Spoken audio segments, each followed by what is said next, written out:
Круизбен саяхаттау.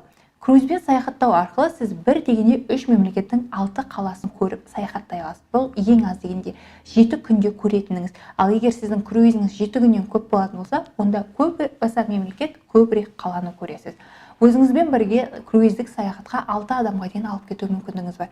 Өйткені бізде круиздік компанияда біздің бөлмелерде, жатын бөлмеде 6 адамға дейін сыяды. Ол сізде бала бола ма, ол сізде үлкен адам бола ма?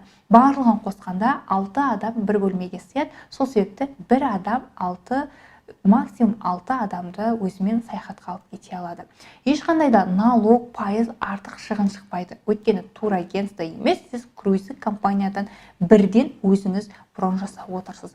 Өзіңіз қалаған бағытта кез келген уақытта таңдайсыз. Ол түн бола ма, күн бола ма, кеш бола ма, жұмыс уақыты бола ма, жұмыстан кейін бола ма, өзіңіз қалаған уақытта қолыңыз бос кезде бағыттарды таңдап брон жасауыңызға болады. Делдалсыз тікелей круиздік компаниядан брон жасайсыз. 18 жасқа дейінгі балаларға кейбір лайнерлерде тегін саяхаттау мүмкіндігі ұсынылған. Өйткені көп адамдар өзі отбасымен шыққысы келеді. Отбасында міндетті түрде балалары бар, Міне осы балалары тегін саяхаттау мүмкіндігіне ие болады.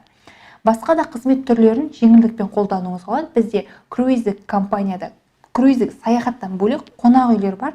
Қонақ үйлерді сіз 25%-ға дейінгі жеңілдікпен брон жасай аласыз. Қазіргі уақытта бізде 150 мыңға жуық қонақ үй бар. Осы 2023 жылы бұл қонақ үйлердің саны 350 мыңға жететін болады.